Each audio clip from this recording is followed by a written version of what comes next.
There is a version of the First World War that has been told many times. It involves mud and glory, sacrifice and remembrance, poppies pressed between the pages of books that schoolchildren carry home. It involves generals on horseback and bugles at dawn, and the phrase "they gave their lives" repeated so often that it stopped meaning anything at all. That version exists because it has to. The people who built it needed it to exist. The institutions that ordered the war needed it to exist. The governments that processed the dead needed something cleaner than the truth to offer in exchange for what they had taken. The truth was sealed up, filed away, stamped with classifications that have since expired, but whose contents were never widely distributed, buried under official language so dense and procedural that even the historians who eventually found it often struggled to describe what they were looking at. What they were looking at was a system, not a tragedy in the literary sense, not a failure of planning or a collision of miscalculations.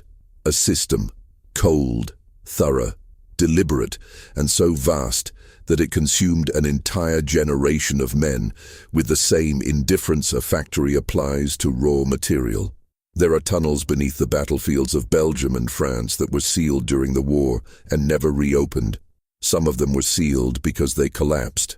Some were sealed because the men inside them died, and the cost of recovering the bodies was weighed against the cost of continuing operations, and the operations won. Some were sealed on orders. Sealed because what was inside them was inconvenient. Not just the dead, though there were dead. The inconvenient things were the records, the notes, the reports written by medical officers and engineering sergeants and junior officers who had been trained to document what they saw and who documented it faithfully, even when what they saw contradicted everything their superiors were telling the newspapers back home. When recovery teams began working through some of these tunnels decades after the armistice, they found things that had been left behind with strange deliberateness, not abandoned in panic, set aside carefully, stacked against walls, tucked into recesses, the kind of organization that suggests someone expected to come back for them and then did not, or the kind that suggests someone put them there precisely because they did not want them found easily, but could not bring themselves to destroy them entirely. What those materials described was the war as it was actually experienced, not the war of the dispatches, not the war of the illustrated newspapers, the war of the body, the war of the mind collapsing under conditions it was never built to withstand, the war of paperwork moving through chains of command while men drowned in shell craters 40 yards away, the war of a medical system that could not keep pace with the rate of damage being inflicted on human beings, and so developed over 4 years a bureaucratic language for categorizing that damage that transformed suffering into administrative notation. It is worth understanding how the war began, not in the political sense, which has been examined to exhaustion, but in the physical sense, in the sense of what it felt like to be a body arriving at the Western Front for the first time in 1914 or 1915 or 1916. Because the experience of arrival was the first lie, the propaganda that had recruited these men had promised them something legible, an enemy, a front line, a direction to advance. What they found instead was a landscape that appeared to have been processed by something inhuman. The ground was not ground in any familiar sense. It had been worked over so many times by artillery that it had ceased to have a surface. It was instead a depth, a layered thing. You did not walk across it so much as through it, sinking and pulling free and sinking again, and the further you moved into it, the more it became apparent that the depth contained things, pieces of things, former soldiers processed into components by the mechanism of industrialized warfare and distributed across several acres of Belgian clay. The smell arrived before the visual reality did for men approaching from the rear. Veterans described it in letters that were later censored, the specific passages cut out or blacked over before the letters were delivered to families. The censors had been instructed to remove material that might damage morale or give useful information to the enemy, but what they were also removing, systematically and with institutional thoroughness, was the sensory reality of the war, the authentic testimony, The evidence that what was happening in those fields was not a noble contest, but an industrial process for the conversion of human beings into casualties. The trenches themselves have been described so many times that the descriptions have calcified into something almost abstract. But the physical reality of them was specific and consistent and deeply strange in ways that the familiar accounts tend to smooth over. They were not static structures. They were constantly being rebuilt because they were constantly being destroyed. And the labor of rebuilding them was performed by men who were also expected to fight and to sleep, which meant that the men in the trenches existed in a condition of permanent physical depletion before any engagement began. The trenches were wet, not intermittently wet, structurally, foundationally wet. The water table in Flanders lies very close to the surface, and the millions of artillery shells that had been detonating in that soil for months and years had disrupted whatever natural drainage had once existed. The pumps that were supposed to keep the trenches dry were inadequate from the beginning. By 1916, it was simply accepted that the men would stand in water. The medical reports that documented the consequences of this, the tissue breakdown, the infections, the fungal damage to feet that in severe cases required amputation, were processed through the same administrative channels as supply requisitions and meal counts. They became data. They became numbers in columns. Trenchfoot was by the middle of the war classified as a disciplinary matter as much as a medical one. The reasoning was that if a soldier developed trenchfoot, he had failed to follow the prescribed foot care procedures, and therefore the condition reflected a failure of personal responsibility rather than a failure of the conditions in which he was required to stand for days at a time. This reclassification had enormous institutional utility. It transformed a medical failure of the system into an individual failure of the soldier. It reduced compensation claims. It simplified the paperwork. And it was applied with remarkable consistency across the British and French armies, suggesting that it was not an informal practice, but a deliberate policy decision made by people who understood exactly what they were doing. The tunnels were part of this same architecture of concealment and management. The tunneling operations of the First World War are sometimes described as one of the war's more extraordinary engineering achievements. And they were. Teams of miners, recruited largely from the collieries of Britain and the coal regions of Canada and Australia, dug thousands of miles of tunnel beneath the no-man's land that separated the two sides. They dug in silence. They dug listening for the sounds of enemy tunnelers digging toward them, because the purpose of tunneling was not simply to move men underground, but to plant explosive charges beneath enemy positions and detonate them at the moment of attack, creating craters and confusion and gaps in the line through which infantry could advance. The miners who did this work occupied a peculiar position in the hierarchy of the war. They were skilled workers in an industrial sense, men who had spent their working lives underground, and who brought to the war the specific knowledge and physical tolerance that underground work requires. They were, in certain measurable ways, more useful to the military than the average infantryman, which meant they were sometimes given slightly better treatment and slightly more consideration as human beings rather than as units of manpower, but only slightly. And the tunnels they built, which were sometimes elaborate and extended and equipped with rudimentary ventilation and lighting and communication systems, were also used for purposes that went beyond military engineering. They were used to store things, to hide things. The bureaucracy of a war this size generates paperwork at a rate that is genuinely difficult to comprehend. Every casualty required forms. Every supply requisition required forms. Every disciplinary action required forms. Every medical assessment required forms. And many of these forms contained information that was either embarrassing to the command structure or directly contradictory to the official narrative of the war being prosecuted successfully by competent leadership on behalf of grateful nations. The tunnels were convenient. They were underground. They were accessible only to people who knew they existed and who had the authority to enter them. And they were, in the context of an active battlefield, reasonably secure from the kind of public scrutiny that might otherwise have occurred. What the sealed tunnels contained in those cases where the contents have been recovered and examined tells a story that runs alongside the official history like a shadow. The medical records are perhaps the most significant.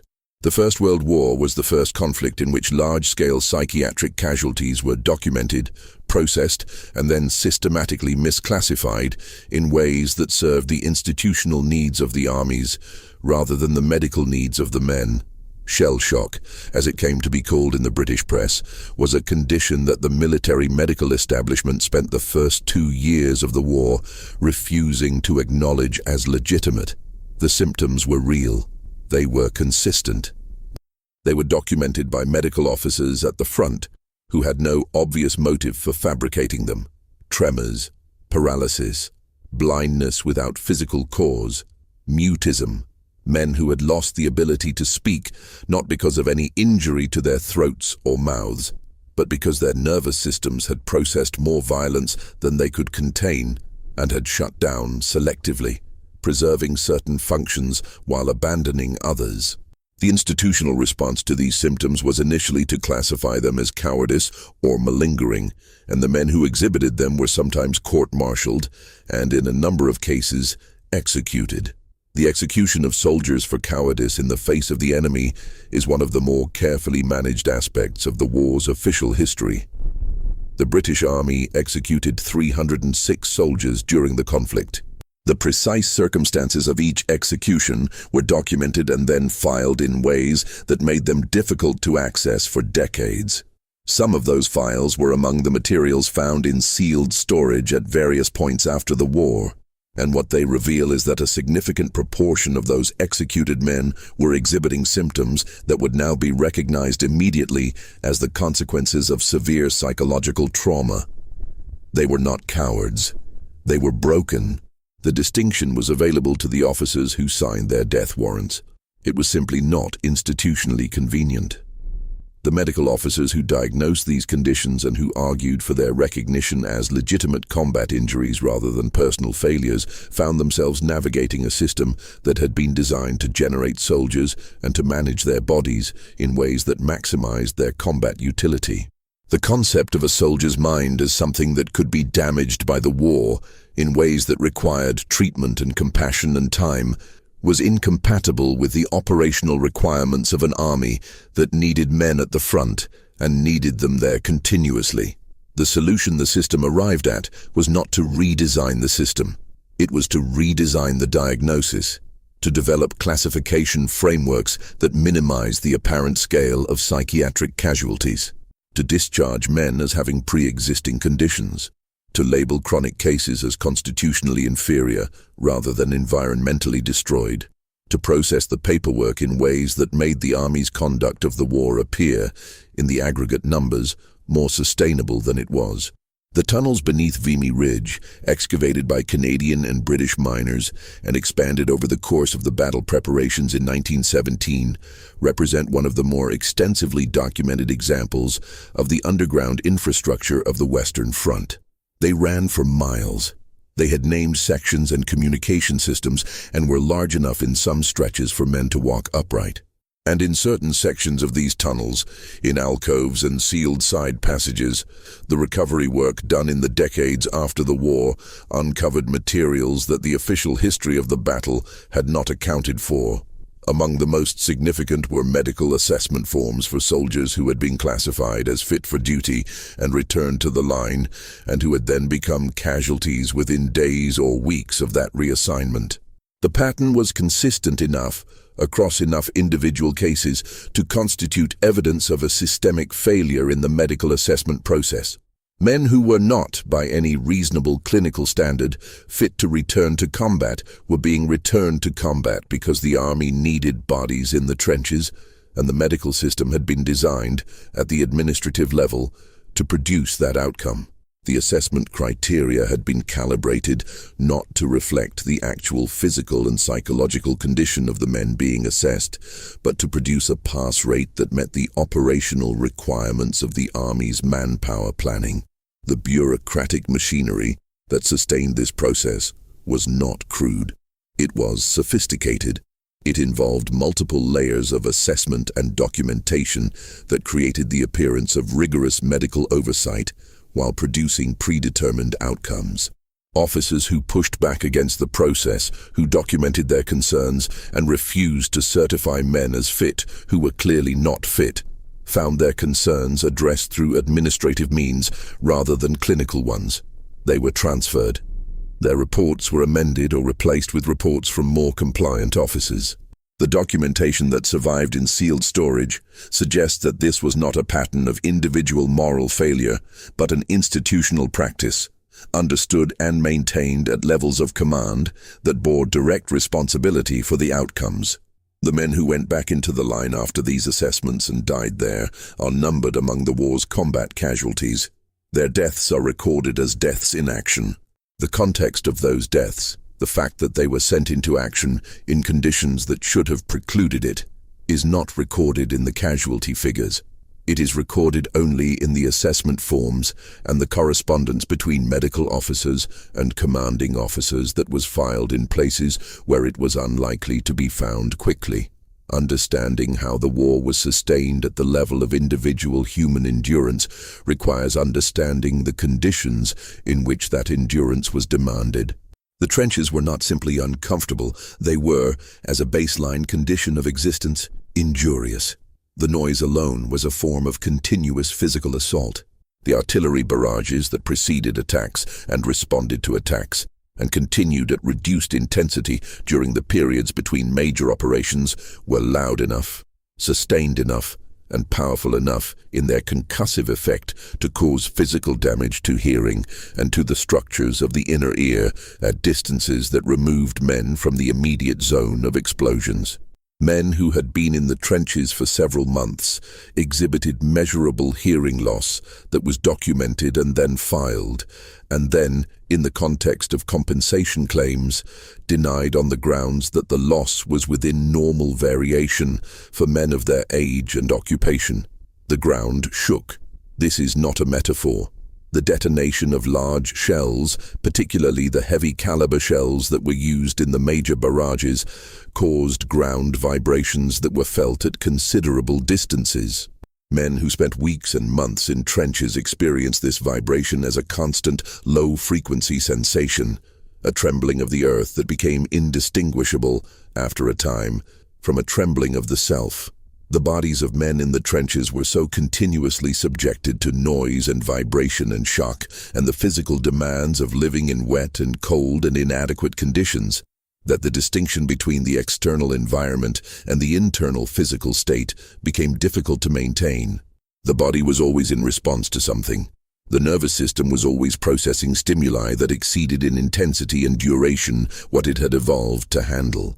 The result was a population of men who were, in clinical terms, chronically dysregulated and who had no access to any environment that would allow the regulation to be restored. Leave was granted. It was never sufficient. The periods of leave that men received during their service at the front were generally short enough and infrequent enough that they served less as genuine recovery time than as brief interruptions of the chronic state. Men who went home on leave often found the transition more disorienting than restorative.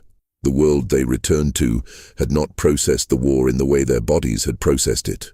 The families and the towns and the ordinary physical environments of daily life had continued largely as before, with modifications for wartime rationing and the absence of men and the presence of grief, but without the fundamental reorganization of sensory reality that the trenches imposed.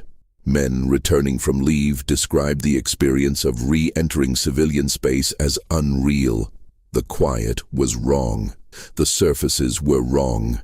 The social expectations, the requirement to speak normally and eat normally, and sleep without one part of the mind, continuously monitoring for the sounds that preceded an artillery strike, were wrong in a way that was difficult to articulate, and that the people around them, the families and neighbors and officials, had neither the framework nor the institutional incentive to understand.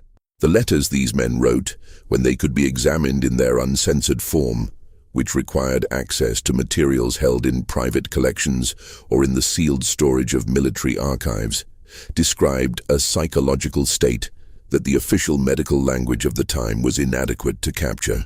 They were not simply frightened, though they were frightened. They had undergone a more thorough reorganization of their fundamental orientation to the world. The categories through which they had previously understood experience, safety and danger, the future and the present, the value of individual action in relation to outcomes, had been so thoroughly disrupted by what they had witnessed and endured that the ordinary functioning of civilian consciousness had become inaccessible to them. They were still there, physically present in those quiet houses and those ordinary streets, but the cognitive and emotional architecture that had once allowed them to inhabit those spaces had been replaced by something else, something that had been built for the trenches and that did not translate. The institutional response to this was, again, administrative.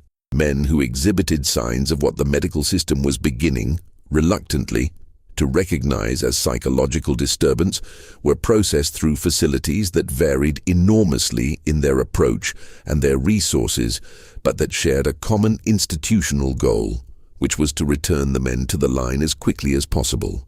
The therapeutic models that were applied ranged from the genuinely thoughtful, developed by individual physicians who took the problem seriously and worked within their limited means to address it, to the deliberately punitive, rooted in the conviction that men who did not want to fight were fundamentally moral failures who required correction rather than treatment.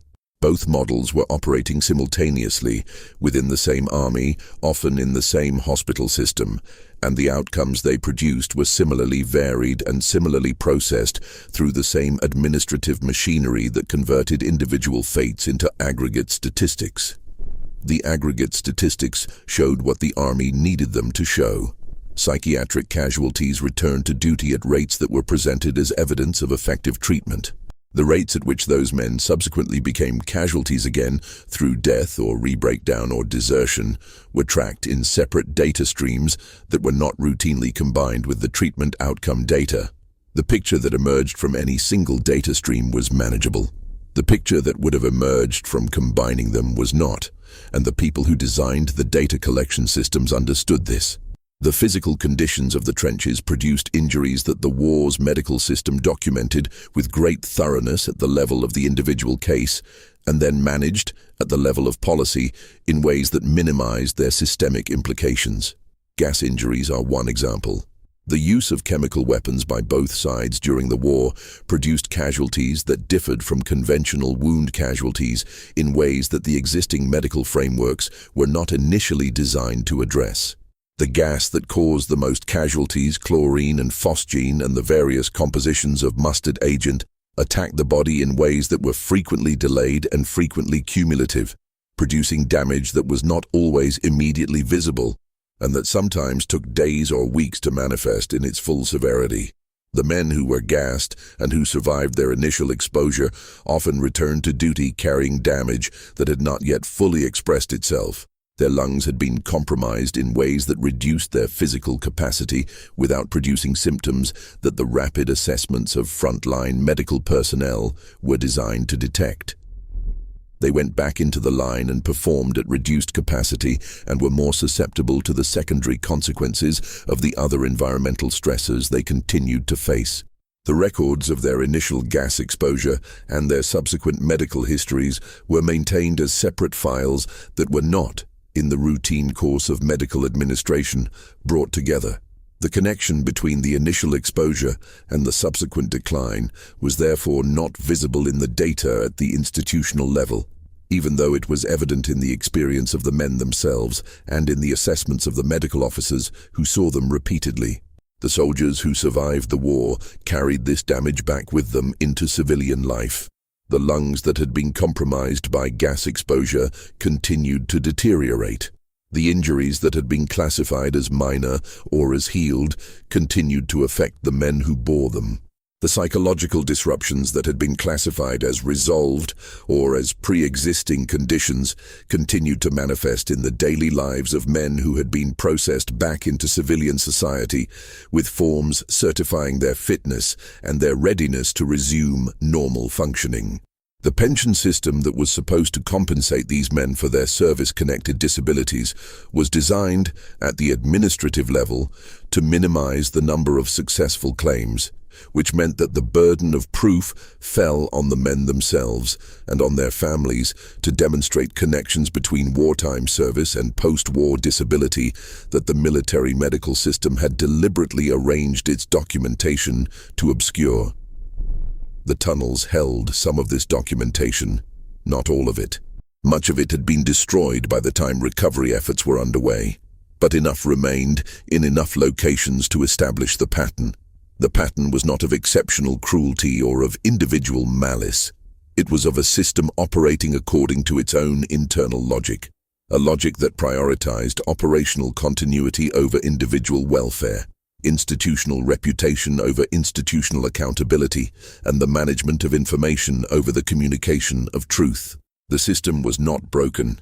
It was functioning precisely as designed. The design was the problem. The mining operations beneath the Western Front employed tens of thousands of men over the course of the war.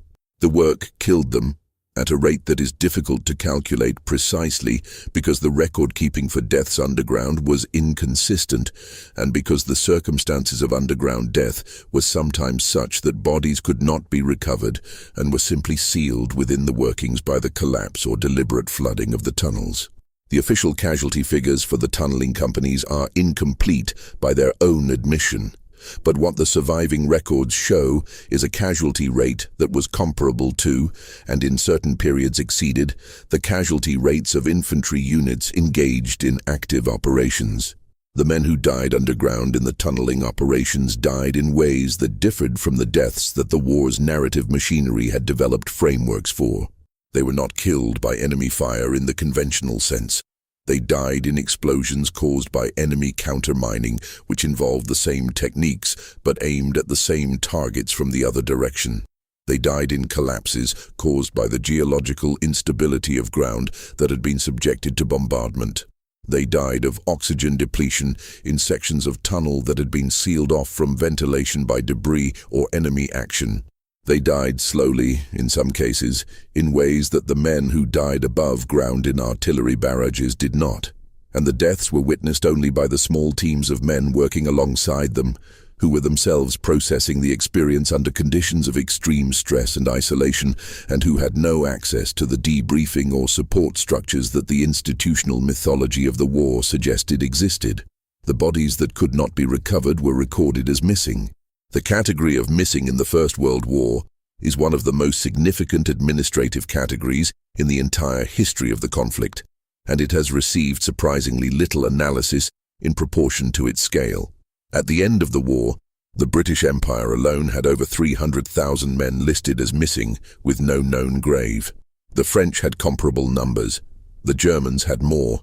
These were not men who had been lost through clerical error or whose fates were genuinely unknown to the administrative systems of their armies. They were men whose deaths had been processed in ways that eliminated the need for a specific accounting of how and where they had died. The category of missing absorbed them. It made them administratively equivalent to the question they posed, which was too large and too complicated to answer honestly. The families of the missing lived for years with the specific uncertainty that the category imposed. Not dead, technically, not confirmed, not available for the ordinary processes of grief and adjustment that a confirmed death would have permitted. The bureaucracy maintained this uncertainty not through any specific cruelty, but through the simple inertia of a system that had been designed to move quickly and that did not have mechanisms for the kind of careful individual accounting that would have resolved these cases. The forms that would have connected the administrative record of a man's service with the physical reality of his death existed in many cases. They were in the same filing systems that contained the assessment records and the medical histories and the correspondence about psychiatric casualties. They were not assembled into a coherent picture because the assembly of that picture was not an operational priority. The operational priorities were focused forward. They always were. The experience of the infantryman in the trenches during a major offensive is something that the available historical record approaches but never fully captures, because the available historical record was produced by the survivors, and the survivors were, by definition, those who had experienced the offensive from a position that allowed survival, which was itself a form of selection that shaped what could be told. The men who were in the first waves of the major attacks, the men who crossed the parapet and walked into the fire of positions that had not been suppressed by the preliminary bombardment that was supposed to have suppressed them, often did not survive to describe what they experienced. The accounts that exist come from later waves and from survivors of failed attacks who were wounded early and removed from the field before the full weight of the defensive fire came down on their units. What can be reconstructed from these accounts, from the debriefing records and the medical assessments and the letters written in the days before and after major engagements, is a picture of the experience as an encounter with a scale of violence that exceeded the cognitive capacity of the men involved to process in real time. The noise, the movement of the ground, the behavior of the air, which at high explosive densities ceased to behave like air, and began to behave like a medium transmitting force in all directions simultaneously, the bodies of companions becoming suddenly different things, different in scale, in location, in coherence. The sounds that men made when they were badly wounded, and that continued after the immediate wave of the attack had passed. The duration, the way the time in a major engagement extended itself beyond the normal experience of duration, each second containing more sensory information than a second, was designed to hold, so that the minutes of an attack felt, afterward, like hours or like nothing at all, like a gap in continuous experience. The medical officers who received the survivors of major attacks described what they saw with clinical precision in their initial reports. The reports that were transmitted through official channels were then summarized, and their clinical specificity reduced to numerical categories.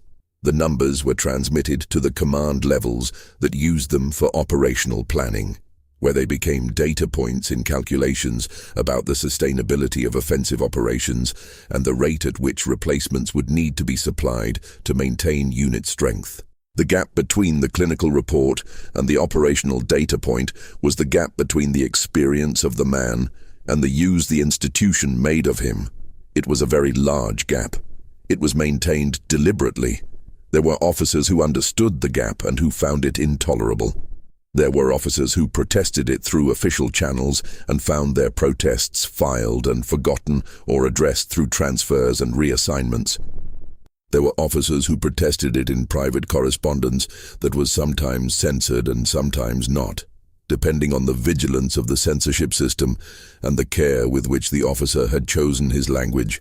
Some of these private communications were found in the sealed storage of the tunnels and in the materials held in private collections that were donated to archives decades after the war.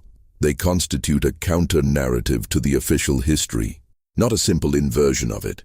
The officers who wrote these letters were not, for the most part, opponents of the war in a political sense. They were men who had committed to the prosecution of the war, and who found themselves in administrative structures that were using that commitment against their own moral judgment. The letters they wrote were not polemics. They were descriptions, careful, specific, honest descriptions of what they saw happening to the men under their command, and what the institutional response to that was. The logistics of the war require some attention, because the logistics were where the dehumanization was most thoroughly systematized. The supply of men to the front was managed through a chain that began with recruitment, moved through training, continued through the transit systems that delivered men to the theater of operations, and terminated in the allocation of individual soldiers to units in need of replacements. At each stage of this chain, the man being processed was handled as a unit of manpower rather than as an individual with a specific history and specific capacities. The training systems were designed to produce soldiers capable of performing defined functions in defined conditions. They were not designed to produce individuals in the sense of people whose particular characteristics and vulnerabilities and strengths were known and taken into account in their deployment. The replacement system in particular operated with a mechanical indifference to individual circumstances that survivors described as one of the most psychologically significant aspects of their experience. When a unit was depleted by casualties, replacements arrived and were integrated into the unit's existing structure with minimal time for the social and psychological bonds that sustained men in combat to form. The men who had survived previous engagements and who knew the specific dangers of their section of the front and who had developed the informal knowledge that allowed survival in that specific environment were diluted by men who had none of this knowledge and who died in disproportionate numbers in the first weeks of their frontline service. The survivors watched this cycle repeat. New men arrived. The survivors tried to pass on what they knew. The new men died, often before the knowledge transfer could be completed. More new men arrived. The psychological effect of this cycle on the survivors was documented by medical officers who took the time to look at it closely and who recognized it as one of the mechanisms by which combat experience degraded rather than improved combat effectiveness over time. Men who had survived multiple tours of frontline duty were not better soldiers in any simple sense. They were men who had processed the deaths of many companions and who had adapted to an environment of continuous loss by adjusting their emotional relationship to new companions in ways that protected them from the worst effects of grief, but that also isolated them, progressively, from the possibility of the kind of unit cohesion that official military psychology identified as essential to combat performance. They were effective in certain tactical senses. They were also, in ways that the official assessments did not measure, progressively more damaged. The tunnels beneath Messina's Ridge, which was the site of one of the most dramatic single military events of the war, the simultaneous detonation of 19 large explosive mines on the morning of June 7, 1917, contained materials that were only partially recovered in the decades after the conflict. The mines that detonated that morning killed an estimated 10,000 German soldiers in the first moments of the blast. Some of the mines that had been placed during the tunneling operations did not detonate that morning. They remained in the ground. One of them detonated in 1955, fortunately without casualties. Another is believed to remain in the ground beneath a Belgian farm and has not been recovered. The administrative record of the Messines operation is extensive and has been examined in detail by military historians. What has received less examination is the material evidence of the conditions in which the tunneling was done and the men who did it were managed. The ventilation in the deep tunnels was inadequate for the length of time men were required to work in them.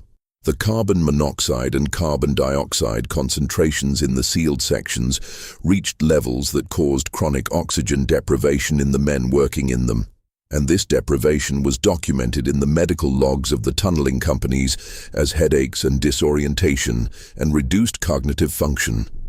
Symptoms that were recorded and then attributed to fatigue rather than to the specific environmental cause that the medical officers understood perfectly well to be responsible. The reason for the misattribution was straightforward. If the oxygen deprivation was identified as the cause, then the appropriate response was to improve the ventilation or to reduce the working hours in the affected sections, both of which would have reduced the rate of progress in the tunneling. The tunneling was on a schedule. The schedule was dictated by the operational planning for the attack, which had itself been planned around political and strategic considerations that were entirely removed from the conditions in the tunnels. The schedule would not be adjusted, so the documentation was adjusted instead. The headaches became fatigue. The disorientation became the ordinary stress of tunnel work. The men continued working. The tunnels were completed. The question of what the soldiers of the First World War understood about the purposes and prospects of the conflict they were engaged in is one that the official history has generally answered by reference to patriotism and duty, and the conviction that the cause was just and the sacrifice meaningful. These answers are not entirely false. The letters and diaries of men at the front do contain expressions of these sentiments, and they contain them with enough frequency and apparent sincerity that they cannot be dismissed as performance. But they also contain, in the uncensored materials, expressions of a very different understanding. An understanding that the war had become something disconnected from the purposes that had been cited to justify it. That the men who made decisions about the conduct of the war and the men who were required to implement those decisions inhabited different realities. That the gap between those realities was not simply a consequence of the fog of war or the practical difficulties of communication, but was, at least in part, a deliberate construction. The soldiers were not stupid. They could read the newspapers that were distributed to them at the front, though the newspapers had been through the same censorship process that managed their letters, and they could see the gap between what the newspapers described and what they were experiencing. They could compare notes with soldiers from other units and other armies, particularly during periods of informal contact across no man's land that were more common than the official histories acknowledged, and that the officer class generally tolerated as a practical accommodation to the psychological needs of men under extreme stress. What they constructed from these comparisons was a working understanding of the war that was considerably more accurate than the official version, and that was held privately, expressed in the conversations that took place in the deeper parts of the trenches and in the dugouts and in the tunnels, and then not transmitted upward through the chain of command, because the men who held it understood, correctly, that the chain of command did not want it. The censorship system was not simply about controlling the flow of information to the civilian population back home. It was about controlling the flow of information within the military system itself. The letters that soldiers wrote home passed through the censorship process, but so did the reports that junior officers wrote to their superiors, and the reports that medical officers wrote to the administrative chain above them. The information that moved upward through the command structure was filtered at each level by the institutional requirements of that level, and by the time it reached the command levels that made major decisions, it reflected not the reality of conditions in the trenches, but the institutional interests of the layers of command through which it had passed. The generals who made decisions about major offensive operations were not, in most cases, receiving information that accurately represented the condition of the men they were deploying. This is not entirely an excuse for the decisions that were made. The generals were responsible for the information systems that served them, and the information systems were designed by their own institutional priorities. But it does suggest that the responsibility for the outcomes of the war cannot be assigned simply to the personal failings of individual commanders without accounting for the systemic information failures that shaped their decision-making. The medical reality of the war accumulated at a rate that the institutions managing it could not fully absorb. By the middle of the war, the British medical system was processing casualties at a scale that had no precedent in the history of military medicine. The base hospitals in France and Belgium were receiving thousands of casualties a day during major operations, and the system had been expanded repeatedly to try to keep pace, but the expansion was always reactive and always lagging behind the demand. The quality of care that individual patients received varied enormously, depending on the specific facility and the specific personnel available and the specific timing of their arrival, which in turn depended on factors entirely outside their control. A man wounded on the first day of a major offensive was treated in very different conditions than a man wounded on the fifth day, when the system was saturated, supplies depleted, and surgical teams working continuously past the point of their own physical competence. The statistical records of surgical outcomes during major operations show a degradation pattern that corresponds to the saturation of the medical system. Infection rates rose. Mortality rates for injuries that were survivable under better conditions rose. Limb loss rates rose, as surgeons working in saturated conditions chose faster and more definitive procedures over the longer and more conservative ones that might have preserved more tissue. These patterns are visible in the data. They were visible to the people analyzing the data at the time. The analysis was filed. The operational planning for subsequent offensives was not substantially modified to account for it. The experience of physical pain in the trenches requires separate consideration, because it is one of the aspects of the war that the institutional record processed most efficiently into something other than what it was.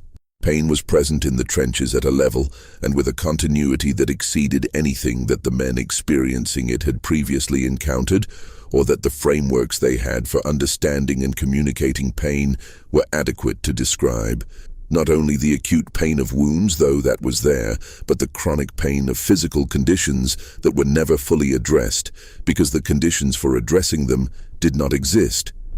Toothaches, infections, injuries that had been treated in field conditions and that had healed badly and that produced chronic pain that the men continued to function through because the alternative was to be processed out of the line for treatment and returned to an environment in which their pain was administratively inconvenient. The pain management available to frontline soldiers was limited and unevenly distributed.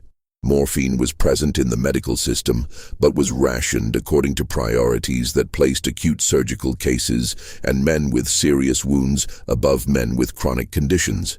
The men with chronic conditions were given what was available, which was often aspirin, and were expected to continue functioning.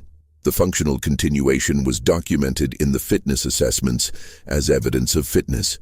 The chronic pain was documented in the medical records as a minor condition. The gap between the documented minor condition and the actual experience of the man was not a gap that the institutional record was designed to measure or to acknowledge. There is a category of soldier that appeared in every army of the First World War, and that the official histories have handled with great care, which is to say with great avoidance. The soldier who, after a certain period of frontline service, ceased to function as a soldier in the manner required by his institution without exhibiting any specific diagnosable condition, who came to the trenches and performed the mechanical requirements of the role, the sentry duty, the work parties, the physical maintenance of the position, but who had ceased to inhabit the role in any deeper sense, who was present without being engaged, who responded to orders without responding to the war, who had found, somewhere in the processing of all the things the war had subjected him to, a way to maintain physical continuity while allowing something fundamental to withdraw. The medical officers who observed this condition gave it various names in their private notes. The official classification systems did not contain a category that precisely described it. It was not cowardice, because the men exhibiting it continued to perform their duties. It was not shell shock in the conventional sense, because the acute symptoms were absent. It was something more fundamental, a disconnection between the person and the role that the person was required to perform, that had been achieved through a process that left no visible scar and produced no administrative trace, but that was, from the perspective of the men who underwent it, as significant as any wound. Some of these men survived the war and returned home in this condition and spent the rest of their lives in it. The post-war pension system, which required applicants to demonstrate specific service-connected disabilities, had no category for what had happened to them. The medical community of the 1920s and 1930s had frameworks for what they called neurasthenia and constitutional weakness. But these frameworks explained the condition as a product of inferior individual constitution rather than of wartime experience, which served the institutional need to locate the problem in the man rather than in what had been done to him. The men themselves, operating within a culture that valorized masculine endurance and that treated emotional expression as a form of weakness, often accepted this framing. The institutional framing became their own self-understanding.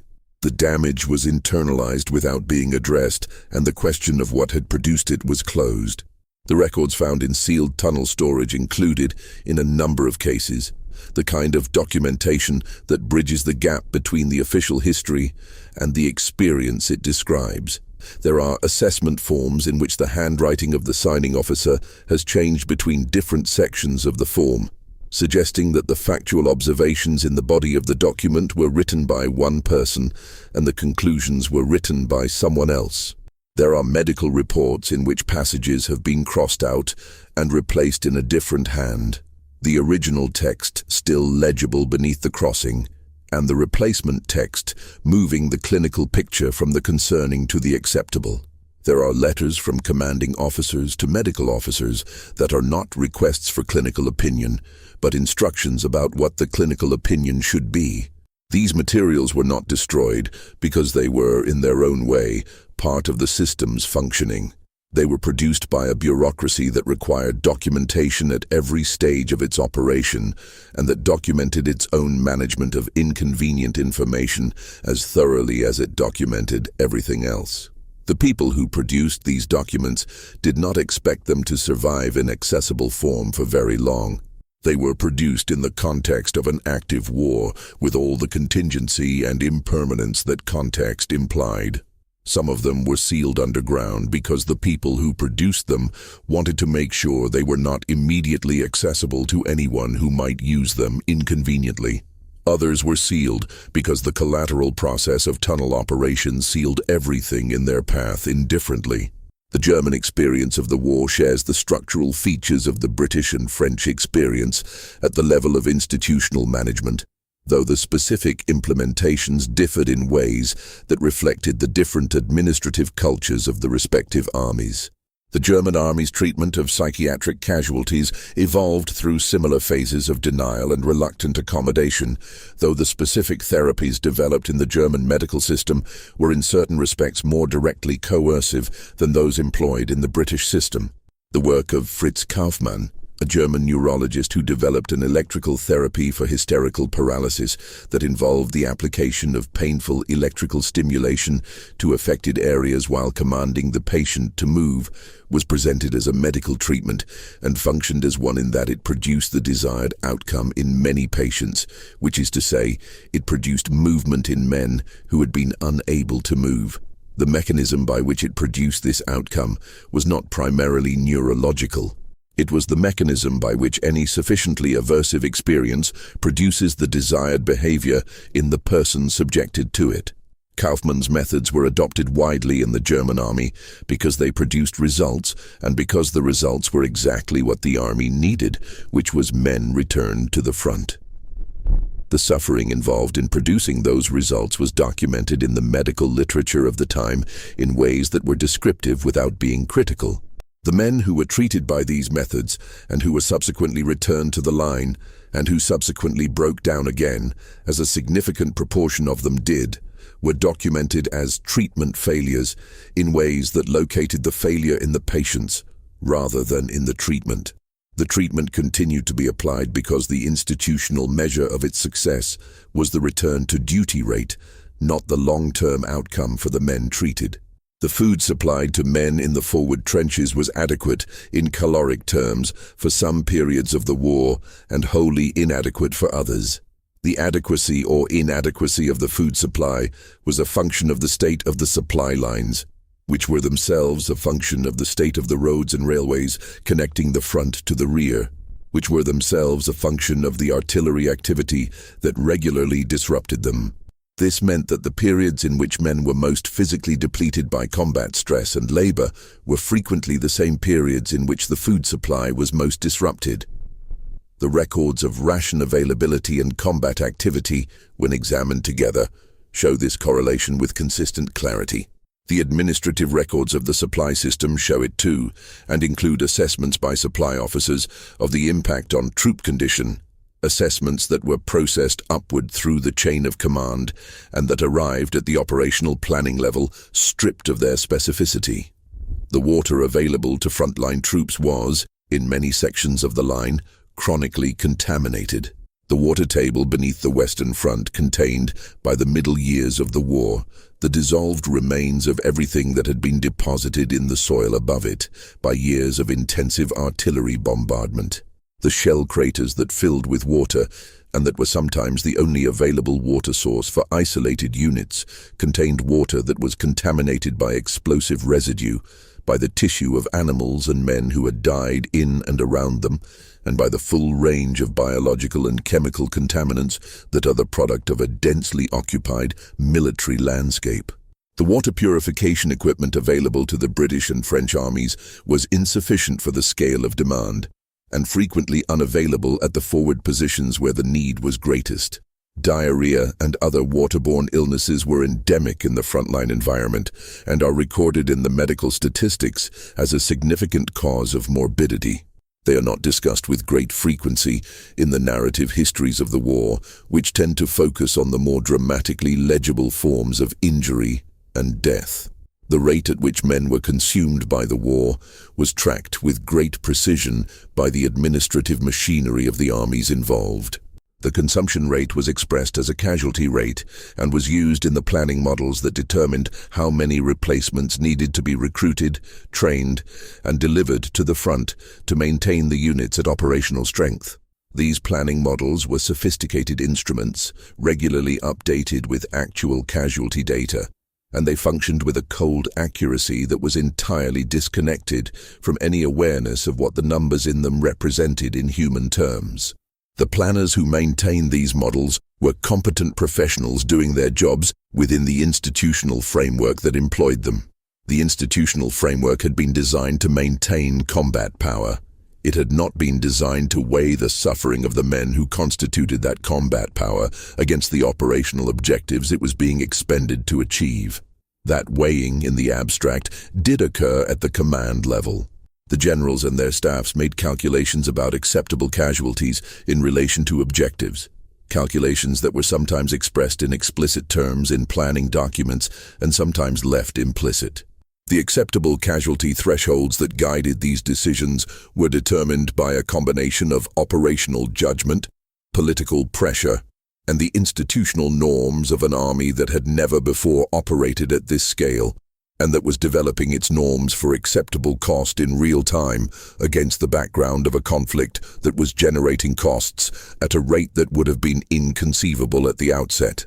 The normalization of mass casualties as an acceptable cost of military operations is one of the most significant institutional developments of the First World War, and it is one that was accomplished not through any explicit decision or policy declaration, but through the cumulative weight of precedent.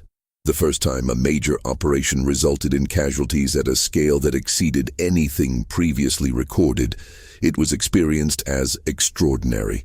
The institutional response was extraordinary. The documentation was extensive.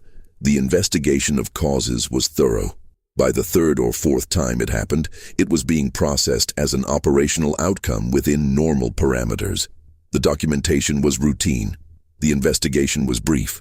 The planning for the next operation proceeded on the basis of the casualty norms established by the previous ones.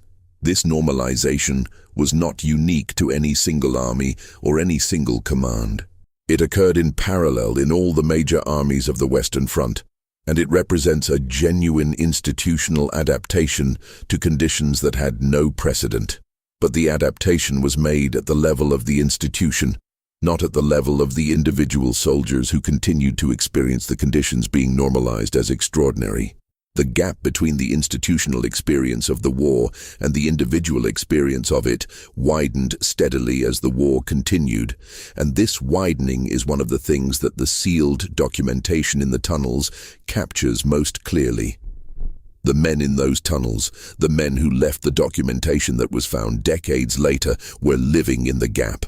They were part of an institution that had normalized what they were experiencing, and they were experiencing it in terms that normalization could not contain. The letters they wrote, and the reports they filed, and the assessments they made were attempts to communicate across that gap, to insert the individual experience back into the institutional record where it had been removed. Many of those attempts failed. The institutional machinery that processed their communications was not designed to receive what they were trying to send. The sealed tunnels are a material expression of this failure. The things placed in them, whether by design or by the accidents of war, were things that the institutional system could not process without damage to itself. So they were placed underground, sealed, left for a future that could not have been anticipated and that arrived slowly and incompletely and that has still not fully accounted for what it found. The demobilization process that began in November 1918, when the armistice was signed, processed millions of men out of military service and back into civilian life with the same administrative efficiency that had characterized their processing into military service 4 years earlier. The forms were different, but the approach was the same. Men passed through examination stations. Their condition was assessed by medical officers working under time pressure. Their fitness for discharge was certified. They received documents and back pay, and in some cases small gratuities, and were directed toward the civilian world. The medical assessments conducted at demobilization were subject to the same institutional pressures as the assessments conducted throughout the war. The pressure was now to process men quickly rather than to return them to the line. But the effect on the assessment process was similar. Men with conditions that were not obvious and immediate were certified as fit. Men who described symptoms that did not correspond to visible physical damage were noted as having no significant disability. The assessments were conducted in conditions that did not allow for the kind of careful examination that would have detected the less visible consequences of 4 years of frontline service, and the institutional incentive was to certify fitness rather than to find reasons for continued care. The men who went home carrying damage that had not been detected or had been detected and categorized as minor found themselves in a world that had been changed by the war, but that had not been changed in ways that made their experience legible to the people in it. The psychological vocabulary for what they had experienced did not yet exist in the wider culture. The social structures that might have supported the kind of recovery their conditions required had not been built because the need for them had not been institutionally acknowledged. The families who received them often understood that something had changed, but had no framework for understanding what had changed or how to respond to it. The men themselves had frameworks built from the military culture they had inhabited, frameworks that valued endurance and silence and the suppression of anything that might be read as weakness, and these frameworks were actively counterproductive for the kind of processing and adjustment that their condition required. The pension appeals that were filed in the years after the war, the cases pursued by men and by their families for compensation for service-connected disability, represent another archive of the war's hidden consequences. These appeals drew on whatever documentation existed of the men's wartime service and wartime medical history. In many cases, the documentation that would have supported their claims was precisely the documentation that had been managed during the war in ways that minimized its utility for exactly this purpose. The medical records that recorded their conditions as minor or pre-existing or not service-connected were the medical records that the pension tribunals used to evaluate their claims. The contradicting evidence, the assessments that had been amended or the reports that had been replaced, was either inaccessible or had been destroyed. The pension tribunals denied the majority of contested claims. The rate of denial was sufficiently high and sufficiently consistent across different categories of disability to suggest that the denial rate was itself an institutional objective rather than an incidental outcome. The men who were denied had limited options for appeal. The appeal process was designed with a complexity that disadvantaged claimants who lacked legal representation, and legal representation was expensive and not routinely available to the men and families who needed it. Some proportion of them persisted. Most did not.